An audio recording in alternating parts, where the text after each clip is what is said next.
Welcome to the AI Hustle Podcast, the podcast where we break down the latest in AI news, tools, and interview experts helping you hustle and do more using AI. If you've been following the podcast for a while, you'll know that over the last 6 months, I've been working on a stealth AI startup.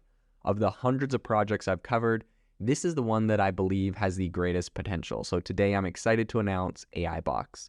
AIBox is a no-code AI app building platform paired with the App Store for AI that lets you monetize your AI tools. The platform lets you build apps by linking together AI models like ChatGPT, Midjourney, and 11 Labs.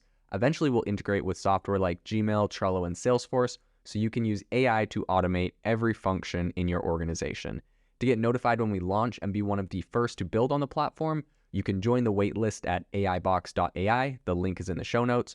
We are currently raising a seed round of funding. If you're an investor that is focused on disruptive tech, I'd love to tell you more about the platform. You can reach out to me at jaden@aibox.ai. I'll leave that email in the show notes. Today, I want to talk about what ChatGPT could mean for the future. We want to dive a little bit into the future, look at some of the implications of this technology on the way work and other areas are going to change. So without further ado, let's dive into it. We all know what ChatGPT is. It's a natural language processor.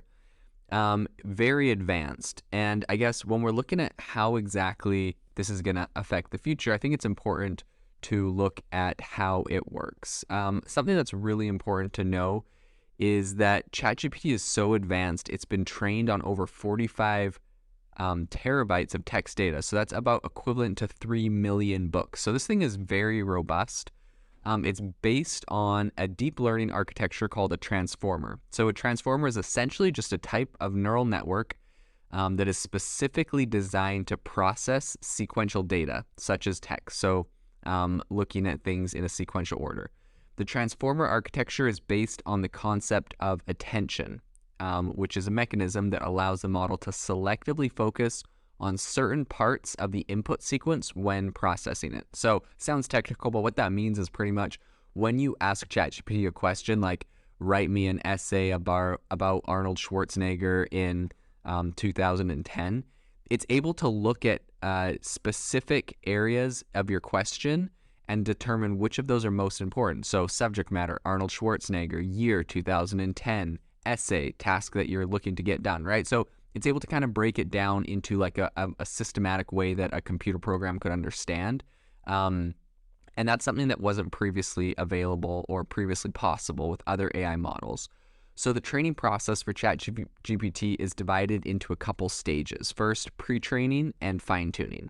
So during the pre-training stage, the model is trained on a really large data set like Wikipedia or Common Crawl data set, which essentially just means websites that have opted that for companies like Google or ChatGPT, OpenAI to be able to crawl all of their data. And so this pre-training process is what gives ChatGPT its deep understanding of language and its ability to generate coherent responses, right? Because it's reading all these articles from websites. It used to train off a lot of content that was on Twitter and other places. So that's kind of where it understands the language because it's been trained off of all that. So in the fine-tuning stage, the model is trained on a smaller data set. So that's specific to the task it's going to be performing. So for example, if ChatGPT is being trained to be a consumer service chatbot, it's going to be fine-tuned on a data set of consumer service conversations. So this fine-tuning process is what allows ChatGPT to adapt to specific use cases and become more accurate and effective. And so they've been able to fine-tune this in a lot of different areas, right? They've been able to help it write articles. They've been able to help it be a chatbot. They've been able to use this thing for writing product descriptions. And they've fine-tuned the chatbot, the ChatGPT, off of a whole bunch of data sets of those specific things. So what does this mean for the future? So ChatGPT, it represents a really significant advancement in conversational AI technology. I think everyone's aware of that, right? The first time you use it, this thing is incredible. It really, you can see just all the ways that this is going to change everything. And so its potential impact on the future is really, really massive. And here's some ways that I think that ChatGPT is going to shape the future of conversational AI. Number one, I think it's going to result in improved customer service. So one of the most immediately practical applications of ChatGPT, one of the things that first got launched into, and actually not just ChatGPT, but the previously before that, OpenAI had what was called the Da Vinci model, and they had a couple other models of, essentially something that could talk and respond to questions. And people are using those for customer service chatbots. So they've become really common in the field, and it's for a pretty good reason, because essentially they can save companies a lot of time and money by handling really simple inquiries and directing customers to the right resources. So for example, if a company finds they get a ton of people messaging their customer service representatives asking about specific features or specific products, essentially they can write a series of prompts, just like when you create prompts for ChatGPT, where ChatGPT might be installed on a website with a specific prompt that says, what product are you wanting help with today? And someone says, what product, and then ChatGPT gets that, and it, like let's say you are talking about a specific model of TV, it sends you over to the chatbot built for that specific model of TV, and it might say, what problem are you having with this model of TV? And they say, the power won't turn on, and so then it has all of the problems segmented out that are common, like every website has frequently asked questions, whatever, same thing. So then it will send you over to the chatbot specifically to help people address that problem, which will run through the prompt they've created for that chatbot that they're sending you to based on ChatGPT. It's like a prompt that says, when someone has a problem with the power, suggest these 5 different things, walk them through these different steps they can take to try to fix their problem or solve the problem. Anyways, it can get pretty elaborate, right? Because you could have tons of different products, tons of different problems, but you can program these things to be really good at responding in a very natural way. And so while, it might be complex to get something like this set up, this is saving thousands of hours of actual humans having to go and just respond to the same, frequently asked questions, the same frequent problems that people have. So that's the first way I see it making a really big impact. The second is virtual personal assistants. So ChatGPT is going to have a really big impact in the development of virtual personal assistants. So existing virtual assistants like Siri and Alexa are useful for, for handling basic tasks, pretty much like setting reminders or playing music, but they really lack the ability to hold extended conversations or provide pretty much in-depth assistance. So GPT has the potential to change that with its advanced language processing that we've all seen and tried. It can act as a really powerful virtual assistant, and I've actually seen people set this up before. There's different apps you can use that can connect to ChatGPT, and on your phone, if you have an iPhone, you could actually select different keywords to say that will trigger Siri to query its answers instead of from the internet or something from ChatGPT. So there's some really cool things that people are starting to do. I see this trend improving in the future, and I see this being a very powerful virtual assistant that can answer and help you in virtually every area that ChatGPT could. And it's all audio, it's all on your phone. And so it's really quick and it's really going to help people to be more effective and productive. So one other area I see this is the field of translation. So I have personally had a pretty interesting experience. I own the app Self-Pause. It's a positive affirmation meditation app. And we recently introduced a AI life coach into the app.